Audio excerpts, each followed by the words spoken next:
Welcome back to YouTube channel Pathshala sir ji, जिसमें आज हम लोग देखने वाले हैं चैप्टर नंबर 4, जो कि आपका क्या है, अर्थमेटिक प्रोग्रेशन, जिसको हिंदी में क्या कहते हैं, समांतर श्रेणी। तो चलिए इसको बिना देरी के हम लोग क्या करते हैं, स्टार्ट करते हैं। तो सबसे पहले देखते हैं कि अर्थमेटिक प्रोग्रेशन क्या होता है ना। तो देखिए क्या लिखा है, what is AP. An arithmetic progression is AP is a sequence of number in which difference between two consecutive term is always the same.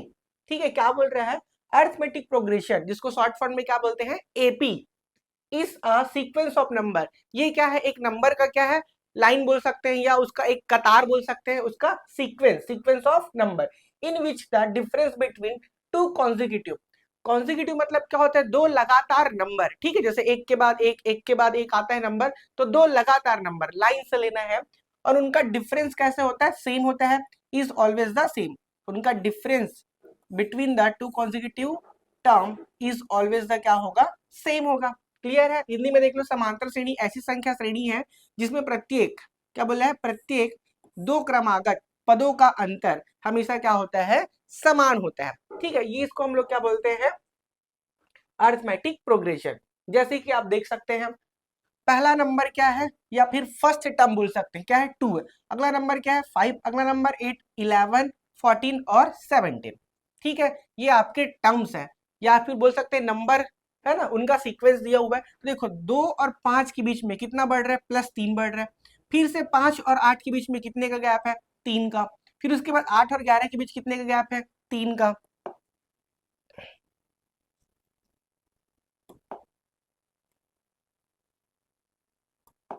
ठीक है, ये देखो यहाँ पास 3 का गैप है, फिर यहाँ पास 3 का गैप है, फिर यहाँ पास 3 का, फिर 3 का और ये 3 का। मतलब किसी भी दो नंबर को ले लो, जैसे 5 और 2, इन दोनों के बीच 3 का गैप है। दो क्रमागत 8 और 5, इनके बीच कितने का गैप है, 3 का गैप है। ठीक है, 11 और 8 इनके बीच कितने का गैप है, 3 का। 14 और 11 इनके बीच 3 का। 14 और 17 ऐसे। तो जब गेप आपका क्या रहेगा, इक्वल रहेगा। गेप क्या रहेगा, इक्वल, जिसी को हम लोग क्या बोलते हैं, difference. Difference between to terms, वो भी टू टर्म्स कैसे, लगातार। ठीक है, तो इसी जो डिफरेंस है, अब सेम रहेगा। तो सेम रहेगा तो क्या बोलते हैं उसको, कॉमन डिफरेंस। क्या बोलते हैं, कॉमन डिफरेंस। तो कॉमन डिफरेंस जब सेम रहेगा तो नंबर का जो सीक्वेंस है वो क्या कहलाएगा, अर्थमेटिक प्रोग्रेशन। इतना सिंपल सा बात है। ठीक है, अब लिखा इक्वल इंक्रीजिंग डी, जैसे कि और देख सकते हो, यहाँ पास 2 है, फिर उसके बाद क्या है, 5 है, तो यहाँ पे कितने का गैप है, +3 का। फिर उसके बाद 5 से 8 हुआ तो फिर कितना आया, 3। फिर 8 से 11 आया तो क्या हुआ, +3। फिर 11 से 14 आया तो कितना आया, +3। उसके बाद ये कितना आया, +3। देख रहे हो, जो नंबर है वो 3 है, इसी को बोलते हैं कॉमन डिफरेंस। और ये नंबर क्या रहा है, हर बार सेम ही बढ़ रहा है। या तो सेम बढ़ना चाहिए या तो सेम घटना चाहिए। ठीक है, तो इसी को हम लोग क्या बोलेंगे, अर्थमेटिक प्रोग्रेशन। साथ ही साथ जो पहला टर्म है, जैसे कि 2 है पहला नंबर, इसको हम लोग क्या बोल देंगे, A1 फर्स्ट टर्म। A2 क्या हो जाएगा हमारा, सेकेंड टर्म। A3 क्या हो जाएगा हमारा, थर्ड टर्म। A4 क्या हो जाएगा, फोर्थ टर्म। ठीक है, तो A5 लिखा मतलब वो क्या है, फिफ्थ टर्म। फिफ्थ टर्म क्या है हमारे पास, 14। तो ऐसे हमने सभी टर्म को क्या दे दिया, नाम दे दिया, A1 A2 A3 A4 ऐसे करके। क्लियर है। और लिखा है इंपॉर्टेंट टर्म, जैसे कि ए क्या होता है हमारा, इसको क्या बोलते हैं हम लोग, फर्स्ट टर्म बोलते हैं। ठीक है, फर्स्ट टर्म या फिर बोल सकते हैं पहला पद। डी क्या होता है इसमें, डी होता है कॉमन डिफरेंस। जैसे दो नंबर है, दो नंबर के बीच का डिफरेंस क्या कहलाता है, कॉमन डिफरेंस, जिसको बोलते हैं हिंदी में सारवंतर। उसके बाद एन, नंबर ऑफ टर्म्स, पदों की संख्या। जैसे फिर हाल आप यहाँ पे देख पा रहे हैं, 1 2 3 4 5 6, 6 पद है, उसमें पदों की संख्या कितनी है, 6 है। ठीक है, क्लियर है। हो सकता है किसी में 5 हो सकता है किसी में 12 हो सकता है किसी में। तो एन क्या है, नंबर ऑफ टर्म्स है, पदों की संख्या। ए एन क्या है, एंथ टर्म, एनवा पद। अब ए एन क्या है, जैसे कि हमने बोल दिया छठवां पद है, तो 6 तो हमको पता है। जैसे कि हो सकता है सातवां पद, आठवां पद। तो वैसे ही एनवा पद, उस एन की जगह हम लोग कोई भी रख सकते हैं। एन इज इक्वल टू हमने 16 रखा तो 16वां पद आ जाएगा। ठीक है, अगर हमने उसमें 19 रखा तो 19वां पद आ जाएगा। ठीक है, 20 रखा तो 20वां पद आ जाएगा। तो ये एनवा, ठीक है, ए एन। तो इसका फॉर्मूला क्या होता है, A N is equal to A plus N minus one into D. इसको और आगे हम लोग देखेंगे। उसके बाद यूजेस ऑफ एप्लीकेशन है, जैसे कि सीढ़ियों के पायदान के लिए स्टेयर स्टेप्स। ठीक है, सेविंग मनी, अगर हम लोग पैसा बढ़ाना चाहते हैं और देखना चाहते हैं कि कैसा बढ़ रहा है तो उसके लिए भी यूज कर सकते हैं। नंबर पैटर्न, संख्या पैटर्न को पहचानने के लिए, सिटिंग अरेंजमेंट, इंस्टॉलमेंट, ईएमआई, किस्ती, ठीक है, ये सब चीजों का इसमें क्या होता है, यूज कर सकते हैं। अब चलते हैं हम लोग आगे। तो अगला हमारे पास क्या है, रियल लाइफ एग्जांपल, जैसे कि अभी मैंने बताया, ठीक है। Height of steps in a stair increase by the same amount, अगर आपका सीढ़ी का, ठीक है, जो हाइट है वो बढ़ रहा है तो कितना सीढ़ी जाएगा तो कितना हाइट बढ़ जाएगा, ये भी हम लोग इससे पता लगा सकते हैं। सेविंग मनी, ठीक है, इफ यू सेव 50 रुपीज, क्या लिखा है, every week you are saving from an AP, अगर आप हर, क्या बोल रहे हैं, सप्ताह कितना रुपए बचाते हो, 50 रुपए, तो हम लोग पता लगा सकते हैं कि कब हमारे पास कितने रुपए होंगे या इतने दिन बाद कितने रुपए होंगे, तो ये भी किस में आएगा, आपका एपी में आएगा। 50, 100, 150 ऐसे बढ़ते जा रहे हैं। Plants are planted at equal distance in a row, ठीक है, अब प्लांट को क्या कर रहे हैं, इक्वल रो में हमने क्या कर रहे हैं, उसको प्लांट कर दिया, लगा दिया, तो हमको पता चल जाएगा कि कितने डिस्टेंस में कितना प्लांट लगेगा। जैसे कि 10, यहाँ पे देखो 8 मीटर है तो 1 2 3 4 प्लांट लगा होगा, 10 मीटर है, इसमें भी हमारा एपी क्या हो रहा है, काम आ रहा है। ये सब क्या है, रियल लाइफ एग्जांपल है, ठीक है। आप लोग पूछते हो ना कि हम लोग क्यों पढ़ रहे हैं, इसलिए ये सब चीजें बताया जा रहा है। Each row is at a fix distance from the previous row, ठीक है, ये जो है वो अपने पीछे वाले से, और वो उसके पीछे वाले से, वो उसके पीछे वाले से ऐसे लगा हुआ है कि इन सब का डिस्टेंस कैसे है, बराबर है।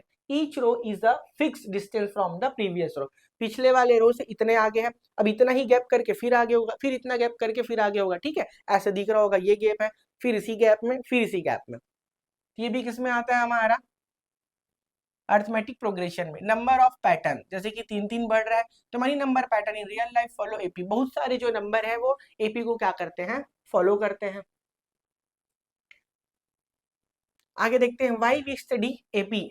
AP help us understand number pattern, number pattern को समझने में हेल्प करता है।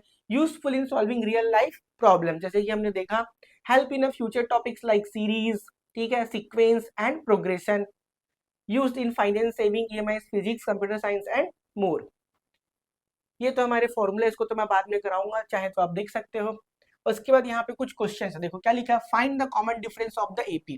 पहला टर्म हो गया, दूसरा टर्म, तीसरा टर्म, चौथा टर्म। तो डी कैसे निकालते हैं, किसी भी दो नंबर को ले लो, जैसे हमने इसको ले लिया 7 और 3, तो 7 में से 3 जाएगा तो कितना आएगा, 4, ठीक है, ये हमारा कॉमन डिफरेंस है। या फिर आप इसको ले सकते हो 11 और 7 को, तो 11 में 7 गया कितना आएगा, 4, तो कॉमन डिफरेंस यहाँ पे कितना है, 4 है। उसके बाद बोला फाइंड द 20th टर्म, ठीक है, ये वाला क्वेश्चन हम लोग बाद में करेंगे, वैसे तो फॉर्मूला से दिया है। Find the sum of first 10 terms, ये भी है, ये सब क्वेश्चन हम लोग बाद में करेंगे। आई होप आप सभी को ये समझ में आया होगा क्योंकि हम क्यों पढ़ रहे हैं, क्या पढ़ रहे हैं। चलिए आगे चलते हैं।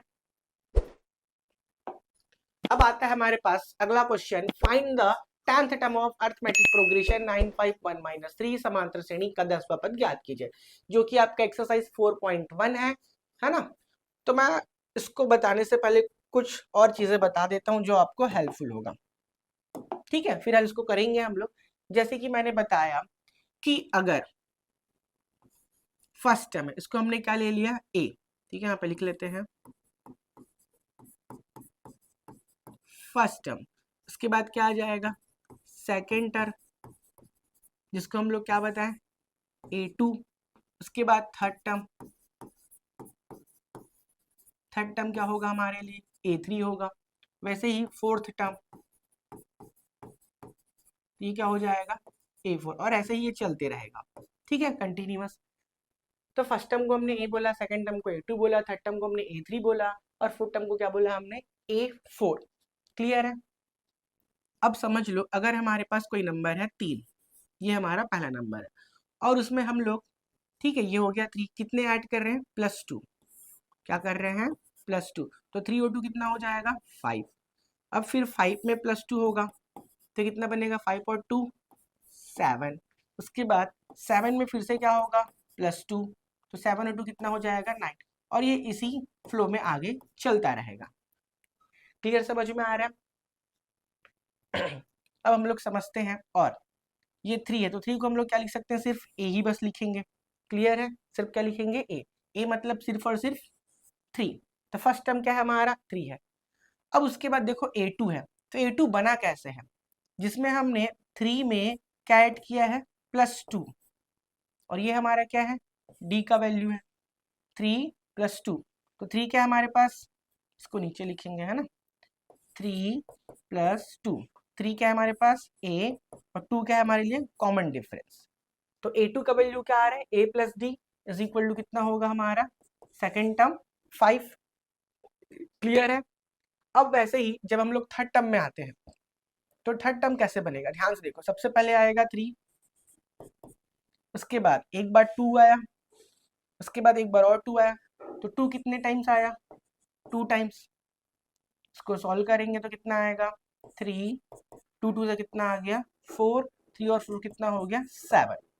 तो ये बना कैसे 3 क्या है हमारा a और 2 का 2 और d कितने बार है 2 बार। और समझ लो पहले तो आएगा पहला टर्म फिर d और d, तो 2 और 2 4 और 3 कितना हो गया 7। अब हम लोग इसी प्रकार तीसरे टर्म में जाएंगे, तीसरा टर्म तो हो गया, चौथे टर्म में आएंगे। तो फिर से इसमें क्या रहेगा 3 तो एक बार आएगा ही आएगा, उसके बाद 1 2 और ये 3। तो यहाँ पास आ जाएगा 2 कितने टाइम्स है 3 टाइम्स, ऐसे लिख लो 2 कितने टाइम है 3 टाइम। तो 3 का 3, 3 2 से कितना हो गया 6 और ये कितना हो गया 9। तो फॉर्मूला क्या बनेगा a प्लस 3d। अब आपको एक पैटर्न दिख रहा होगा, अगर फर्स्ट टर्म a है ठीक है तो सेकंड टर्म क्या होगा a प्लस डी, डी उसमें एक बार जुड़ेगा। ठीक है ये हो गया सेकंड टर्म। ये हो गया हमारा थर्ड टर्म, थर्ड टर्म में क्या होगा a प्लस 2d। ठीक है एक एक करके बढ़ते जा रहे हैं। और ये हमारा क्या फोर्थ टर्म है तो इसमें क्या है a प्लस 3d। क्लियर समझ में आ रहा है। अब हमको मान के चलो क्या लिखना होगा a एन लिखना होगा। क्या लिखना होगा a एन। अब ध्यान से समझना a1 था तो a आया, a2 आया तो क्या है a प्लस डी, उसके बाद a3 आया तो क्या आया 2d। देखो d कैसे है एक कम है ठीक है, 4 आया तो क्या आया 3d। तो ऐसे ही हमको क्या निकालना है a एन निकालना है। तो a तो रहेगा ही रहेगा, उसके बाद n।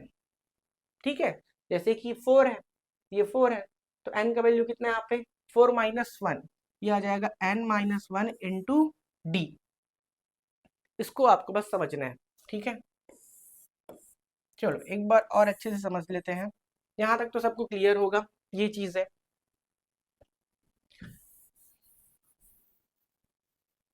इसको पूरा हटा देते हैं। तो फर्स्ट टर्म जो है वो फर्स्ट टर्म ही रहेगा a, उसके बाद सेकेंड टर्म a2। तो a2 कैसे आया था a प्लस डी करने से, उसके बाद a3 कैसे आया था a प्लस 2d करने से, उसके बाद a4 कैसे आया था a प्लस 3d से। तो और एग्जांपल ले लेते हैं a5 कैसे आएगा a प्लस 4d करने से। ठीक है यहाँ पे जितना रहेगा उसमें उतना यहाँ पे क्या रहेगा एक कम। उसी को और मैं और लिख दूं a6 तो क्या बनेगा a प्लस 5d। अब आपको समझ में आ गया होगा, अगर मुझे a लिखना है और यहाँ पे n लिखना है तो फाइनली a रहेगा। और यहाँ पास ये 6 है तो 5 है, 5 है तो 4 है। वैसे ही अगर ये n है तो ये होगा n माइनस तो 1 आज की इस वीडियो में इतना ही। अगर आपको और ये वीडियो होगा पसंद आपका आया हो an तो का वीडियो को जरूर फॉर्मूला। लाइक कीजिएगा क्लियर है और आप सभी को कमेंट समझ में में आ चैप्टर चुका होगा। 3 ठीक है कंप्लीट करके नहीं जरूर है तो 2 कमेंट से 3 कीजिएगा। बार इसको आप अगर रिपीट आपको कर इसका सकते हैं पीडीएफ चाहिए तो और टेलीग्राम डायरेक्टली आप चैनल चाहे ज्वाइन तो कर फॉर्मूला सकते हैं। याद कर सकते हैं। अब आगे हम लोग find the tenth term of the arithmetic progression, ये दिया है इसको क्वेश्चन सॉल्व करते हैं। तो चलिए सबसे पहले हम लोग क्या लिखेंगे solution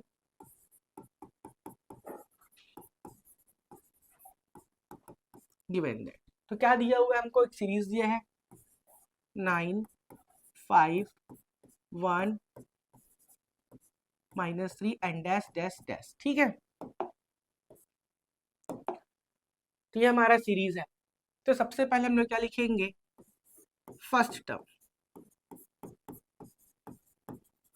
term of AP. AP मतलब अरिथमेटिक प्रोग्रेशन का फर्स्ट टर्म, जिसको हम लोग किससे डिनोट करेंगे स्मॉल ए से। इतना तो आप सबको समझ में आ गया होगा कि फर्स्ट टर्म को किससे डिनोट करेंगे तो स्मॉल ए से। स्मॉल ए क्या है हमारे पास तो बोलेंगे सर 9। क्लियर है। उसके बाद हम क्या निकालेंगे कॉमन डिफरेंस।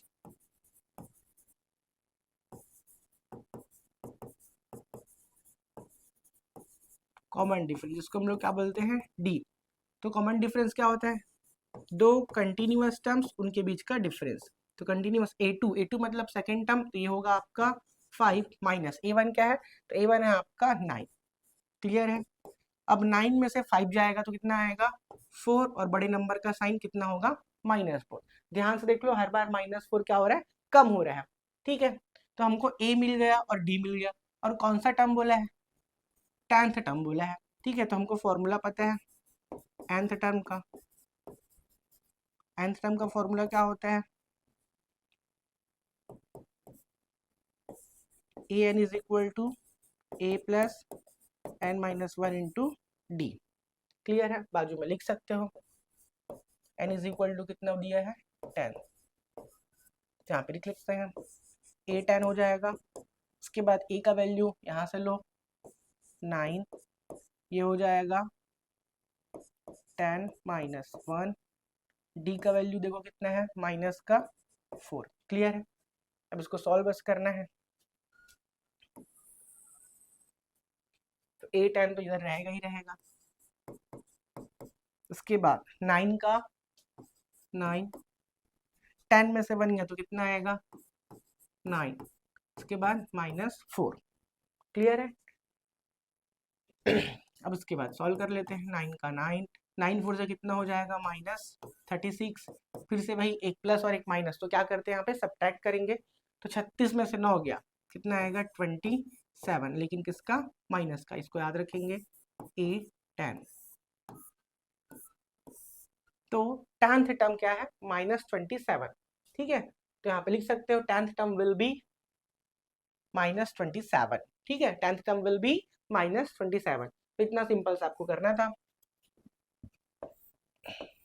ठीक है, nth टर्म का फॉर्मूला लगाना था। a तो आपको मिल जाएगा, ये आपका a है। और उसके बाद दोनों का डिफरेंस निकाल लो तो कितना आएगा -4। n इज इक्वल टू आपको ऑलरेडी दिया है 10th निकालना है, फॉर्मूला हमने लगाया, ये फॉर्मूला आपको याद होना चाहिए। फॉर्मूले में वैल्यू रखा और हमने बना दिया। ठीक है, प्लस माइनस का क्या हो गया, -36 में से 9 गया तो कितना आएगा 27। अलग से भी घटा सकते हो, ये रहा आपका 36 और ये रहा आपका 9। 16 में 9 गया तो कितना बचेगा 7। उसके बाद यहाँ से आप काट लो, ये कितना हो जाएगा 2, यहाँ से आएगा। अब ये माइनस है और प्लस, तो क्या बचेगा बड़े नंबर का साइन, तो कितना आएगा -27। इस तरीके से भी आप लोग कर सकते हैं। चलिए अगले क्वेश्चन की ओर चलते हैं। अब सारे क्वेश्चन सेम है। Find the 40th term of arithmetic progression. चलिए बनाते हैं, सेम क्वेश्चन है।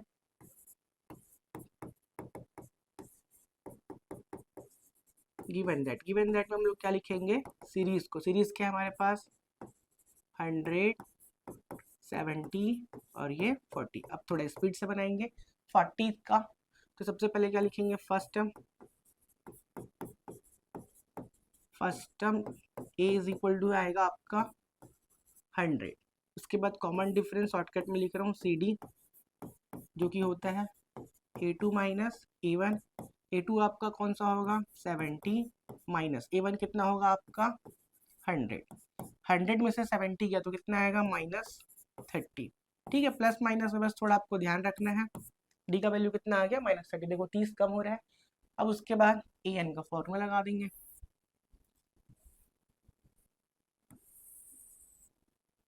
nth टर्म का formula an is equal to a plus n-1 into d, और n इज इक्वल टू यहाँ पे कितना बोला है 14th टर्म, मतलब 40वें पद का मान। ठीक है, इस सीरीज में हम लोग जाएंगे पहला, दूसरा, तीसरा, तो कहाँ तक बोल रही था 40वें पद का मान बताओ। तो हमारे पास फॉर्मूला है, लगा देते हैं। a आ जाएगा, n का वैल्यू आ जाएगा 40, a का वैल्यू कितना है हमने निकाला हुआ है 100। उसके बाद n कितना है 40 माइनस 1, d का वैल्यू है -30। बस हो गया, ये आपका 100। इसको सॉल्व करेंगे आप, 40 में से गया तो कितना आ जाएगा 39 और ये -30। 100 प्लस माइनस का क्या हो जाएगा, माइनस मल्टीप्लाई करेंगे, 3 9 27, 27 का 7 कैरी कितना आ जाएगा 2 ले लो, 3 3 9, 9 और 2 कितना हो गया आपका 11। तो आ जाएगा 1 1 7 और पीछे का हो जाएगा 0। ठीक है, 1170। अब 1170 में आपका 100 चले जाएगा, तो 100 सीधा से निकाल दो तो कितना बचेगा 1070। प्लस माइनस का क्या आ जाएगा यहाँ पे माइनस। ठीक है, क्योंकि माइनस वाला बड़ा है तो आ जाएगा। तो 14 टर्म, ठीक है, तो 14th टर्म विल बी कितना होगा 1070। ये आपका सिंपल सा आंसर है, ठीक है। कहीं कैलकुलेशन में कमेंट गलत वगैरह होगा तो आप कमेंट कर सकते हो। चलिए आगे चलते हैं, उसको आप लोग खुद भी देख लेना। अगला जो क्वेश्चन है question number 5, find the nth term of arithmetic progression. अब किस में दे दिया, रैशनल नंबर में, बाकी कोई चीजें दिक्कत है नहीं। फटाफट बनाते हैं सॉल्यूशन। गिवन दैट में क्या लिखा है 1/9, 4/9, 7/9 एंड डैश डैश डैश, ठीक है। तो यहाँ पे फिर से वही आ जाएगा, first term is equal to कितना होगा 1/9। इसके बाद हम लोग क्या लेते हैं कॉमन डिफरेंस, इसको क्या बोलते हैं डी। ये होता है a2 माइनस a1। a2 हमारे पास कितना है 4/9 माइनस 1/9। सेकेंड टर्म 4/9, ठीक है, क्लियर है। और फर्स्ट टर्म क्या होगा 1/9। अब सभी को पता होगा 9 और 9 का एलसीएम कितना आने वाला है, तो सर 9 ही आएगा। 4 माइनस 1, 4 में से 1 कितना आएगा 3/9। इसको काटना मत, फिर हाल तो रहने दो, ये आपका डी है। अब आते हैं nth टर्म का फॉर्मूला लगाने के लिए। nth टर्म का formula a n is equal to a plus n minus 1 into d. तो a n का n ही रहने वाला है, क्योंकि इसमें n के बदले क्या दिया है n ही दिया है, ठीक है। इसके पहले जितने भी नंबर थे उसमें क्या दिया था, नंबर्स दिया था। अब यहाँ पे n का n ही लिखा है तो n ही लिखेंगे, लेकिन a का वैल्यू है हमारे पास 1/9, तो ये आ गया 1/9। ये रहेगा n माइनस 1। डी का भी वैल्यू है 3/9, तो ये आ जाएगा 3 ऊपर, ये आ जाएगा 9 आपका नीचे, क्लियर है। अब 1/9, अब इन दोनों का मल्टीप्लाई इससे होगा, तो 3/9, तो ऊपर वाले का ऊपर से 3 इंटू एन क्या बनेगा 3n, नीचे 9 का 9, ठीक है। दोनों का मल्टीप्लाई सिर्फ n से होगा, तो n का मल्टीप्लाई सिर्फ ऊपर से होगा। उसके बाद प्लस माइनस का माइनस, 3 1 सा 3, और ये हो गया आपका 9। क्या हुआ है 3/9 का मल्टीप्लाई दोनों से, एक बार इससे होगा n से और एक बार होगा आपका 1 से, क्लियर है।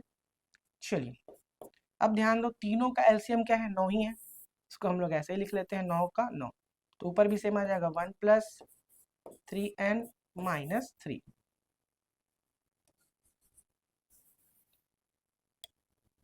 ठीक है। तो 3n का 3n, अब 1 माइनस 3 लिखा है, इसको अलग से सॉल्व कर लो। 1 माइनस 3, तो 3 में से क्या दो कितना आएगा 2, और बड़े नंबर का साइन तो कितना आएगा -2, ठीक है। या फिर एक साथ ऐसे लिख सकते हो +1 माइनस 3/9, फिर भी सेम ही रहेगा 3n। 3 में से 1 गया तो कितना आएगा -2/9। इसको ऐसे भी लिख सकते हो, और इसको कैसे लिख सकते हो, और 1/9 अलग से इधर 3n माइनस 2। ये दोनों क्या है आपके सेम है, ठीक है। चाहे ये लिखो चाहे ये लिखो, दोनों आपके क्या है सेम ही चीज है। इसमें क्या है 1/9 को अलग कर दिया हमने, तो ये रहा आपका सिंपल सा आंसर, ठीक है। आई होप आप सभी को समझ में आया होगा। तो जितने लोग भी देख रहे हो, ठीक है, फटाफट चैनल को सब्सक्राइब कर लो अगर आप नए हो तो, और अगर आप लोग पुराने हैं तो वीडियो को लाइक कर दो और अपने दोस्तों को फटाफट शेयर कर दो। चलिए और चलते हैं question number 6, find the mth term. चलिए बनाते हैं solution. Given that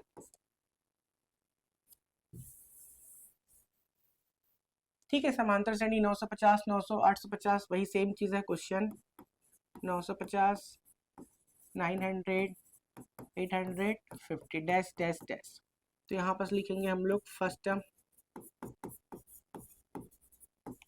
a is equal to, तो a इज इक्वल टू कितना आएगा हमारा 950। उसके बाद कॉमन डिफरेंस कितना है d, तो d इज इक्वल टू कितना आएगा a2 माइनस a1। a2 कितना हमारे पास 900 माइनस 950। अब 950 में से 900 जाएगा तो कितना बचेगा माइनस का 50, देखो 50 कम हो रहा होगा, क्लियर है। तो कॉमन डिफरेंस निकल गया, फर्स्ट टर्म निकल गया, इतना ही चाहिए होता है। और mवां पद बोला है, अभी तक nth था, ठीक है। तो चलिए इसको बनाते हैं।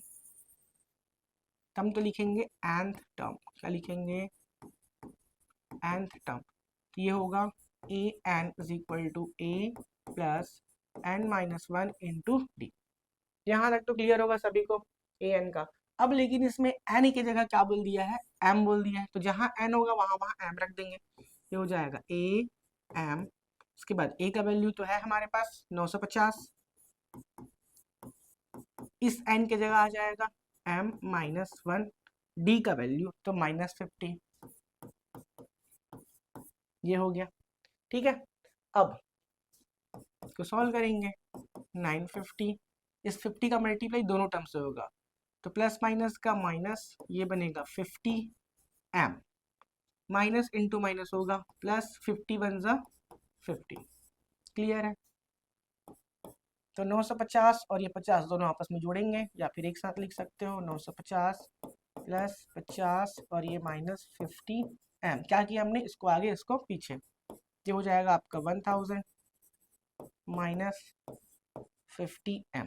तो फिलहाल तो आंसर यही होने वाला है और इसमें आगे कुछ नहीं बनेगा, क्लियर है, क्योंकि 1000 में 50 m जाने वाला नहीं है। तो am का वैल्यू कितना आ गया, 1000 माइनस 50 m, क्लियर है। चलिए अगले क्वेश्चन की ओर चलते हैं। समांतर श्रेणी 8, 15, 22 का अंतिम पद 218 पदों की संख्या ज्ञात कीजिए। अब इस क्वेश्चन को थोड़ा ध्यान से देखना, क्योंकि इसमें क्या दिया है, लास्ट टर्म के बारे में बात किया है। चलिए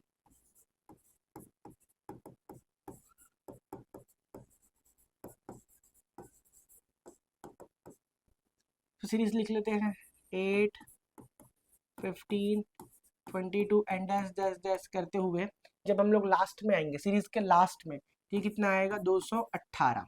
क्लियर, समझ में आ रहा है, जैसे कि आपका सीरीज चल रहा है, ठीक है, लाइन से 1 2 3, और ऐसे करते करते करते पता नहीं कौन सा है, लेकिन ये आखिरी टर्म है। कौन सा टर्म है ये, आखिरी, मतलब अंतिम पद, लेकिन नंबर से गिनेंगे तो पता नहीं कि ये कौन सा टर्म है ना। तो क्या बोला, पदों की संख्या ज्ञात कीजिए, मतलब ये कितने टर्म्स है, कितने टर्म्स है इस, मतलब सीरीज में कितने नंबर्स है। जैसे कि हो सकता है 15 पद हो या 16 पद हो या 20 हो या 25 हो या 18, लेकिन टर्म का वैल्यू दिया है, लास्ट टर्म का वैल्यू कितना दिया है, 218, ठीक है। तो चलिए इसको बनाते हैं। तो a का वैल्यू, a मतलब फर्स्ट टर्म, ये हो जाएगा आपका 8, d a2 minus a1, a2 कितना है आपका 15, a1 कितना है आपका 8, तो 15 में से आगे कितना बचेगा 7। अब चेक कर लो क्या 7 सही है, 8 7 15, 15 7 22। अब इसको हम लोग 218, इसको हम लोग क्या बोलते हैं, लास्ट टर्म, जिसको हम लोग डिनोट करते हैं L से, और इसका वैल्यू दिया है 218, ठीक है। बाकी आप सबको पता होगा फर्स्ट टर्म और ये कॉमन डिफरेंस। तो लास्ट टर्म को किससे दिखाते हैं, L से, ठीक है। अब आपको एक चीज और बताना था, क्या कि लास्ट टर्म L का फॉर्मूला होता है, वो सेम ही होता है, क्या, ये a plus N minus one into d, a n की जगह क्या आ जाएगा, सिर्फ और सिर्फ L आ जाएगा, ठीक है, इसको आप याद रख लेना। चलिए अब L लिखा है, तो L की जगह क्या हो जाएगा, 218, L का वैल्यू कितना है 218, A का वैल्यू कितना है, तो बोलेंगे सर 8 है, N नहीं पता, और ये D का वैल्यू कितना है, तो 7 है, ये लो भैया आपका 7। अब 218 प्लस इधर के क्या होगा, minus N minus one into 7, 218 में से 8 गया तो ये आ जाए आपका 210, एन इसको मल्टीप्लाई करना पड़ेगा, रुक जाते हैं, n माइनस वन इंटू 7। अब 7 कहाँ आ जाएगा, डिवाइड में, 210 अपॉन 7 n माइनस वन, 7 से भाग करेंगे कितनी बार, 7 तिया 21, 7 3 जा 21 और ये 0, n माइनस वन, माइनस इधर आके क्या हो जाएगा, प्लस, तो n इज इक्वल टू आ जाएगा 31, तो n का वैल्यू कितना आया है 31, मतलब ये समझना n का वैल्यू कितना आया 31, मतलब 200 जो 18 है, ठीक है, 218 जो है वो A31 है, क्या है, A31, ठीक है। और ये हमारा क्या है, लास्ट टर्म है। तो इस सीरीज में ये 31वां पद है, तो पहला दूसरा तीसरा करके इस सीरीज में टोटल कितने टर्म्स होंगे, तो टोटल कितने होंगे 31। तो लास्ट में लिख सकते हो, क्या लिख सकते हैं, find the number of terms. तो here number of terms in AP, here number of terms in AP will be 31। Total 31 term होंगे, ठीक है। Number of terms in AP will be 31, ये आप लास्ट में लिख सकते हो। हिंदी में कैसे लिखोगे, पदों की संख्या लिख सकते हैं, इस समांतर श्रेणी में पदों की संख्या जो है वो 31 होगी। क्लियर है, चलिए अब आते हैं समांतर श्रेणी में जीरो कौन सा पद होगा, ठीक है। 27 है, 24 है, 21 है। अभी सीरीज में चलते चलते चलते चलते जीरो कहीं ना कहीं आएगा, लेकिन बताना है कि वो कौन सा टर्म है जो कि क्या होगा, जीरो होगा। चलिए बनाते हैं।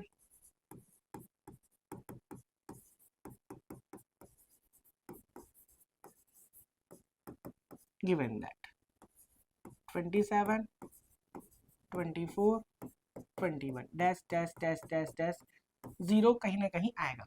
या तो आप इसको लास्ट टर्म समझ के भी बना सकते हो, जीरो को क्या ले लेते हैं हम लोग, लास्ट टर्म, ठीक है। इसके आगे का तो हमको पता नहीं, सिर्फ जीरो बस पूछा है। या फिर दूसरा चीज और देखिए, ए का वैल्यू कितना है 27, D common difference A2 minus A1, A2 का वैल्यू कितना है 24, A1 कितना है 27।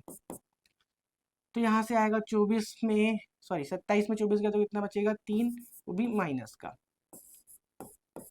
उसके बाद ये जीरो है, तो हम लोग इसको क्या लेते हैं an, इसको लेना पड़ेगा, मानना पड़ेगा, है ना। लेट an का वैल्यू है 0। हम मान लेते हैं कि एक nth टर्म है, ठीक है। nth मतलब हमको पता नहीं n मतलब क्या है, लेकिन उसका वैल्यू कितना है 0 है। एक टर्म है जिसका नाम क्या है n है और उसका वैल्यू कितना है 0। जैसे कि छठवां पद को हमने क्या ले लिया 0, इस टाइप से। तो n मतलब पता नहीं है। अब इससे ये बन जाएगा, देखिए nth टर्म, तो an is equal to a plus n minus 1 into d. अब an का वैल्यू हम क्या ले रहे हैं 0, ठीक है। an का वैल्यू हम क्या ले रहे हैं 0, हमने मान लिया है।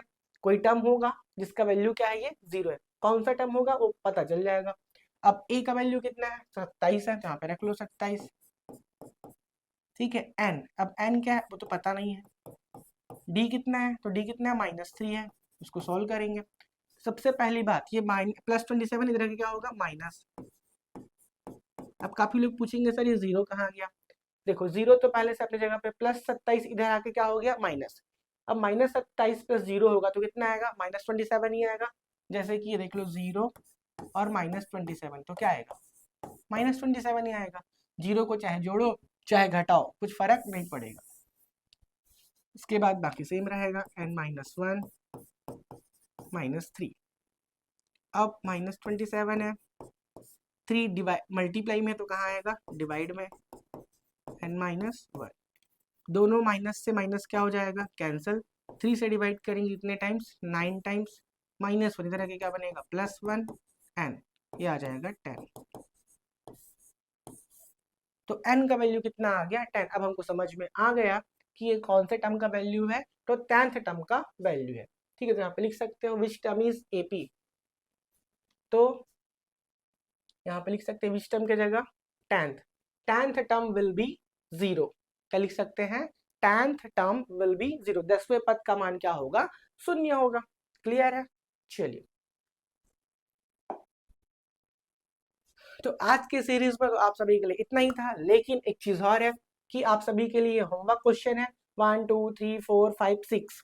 इस सभी क्वेश्चन का आंसर आप लोग इसी वीडियो में क्या करने वाले हो, कमेंट करने वाले हो, ताकि आपका प्रैक्टिस हुआ है कि नहीं हुआ है आप सभी को पता चल जाएगा।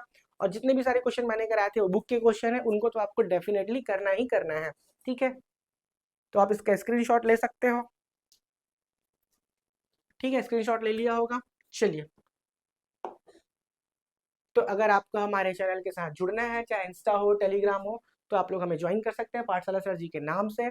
चलिए, तो आप सभी के लिए इस वीडियो में इतना ही, मिलते हैं अगले वीडियो में, तब तक के लिए थैंक यू, अलविदा, जय हिंद।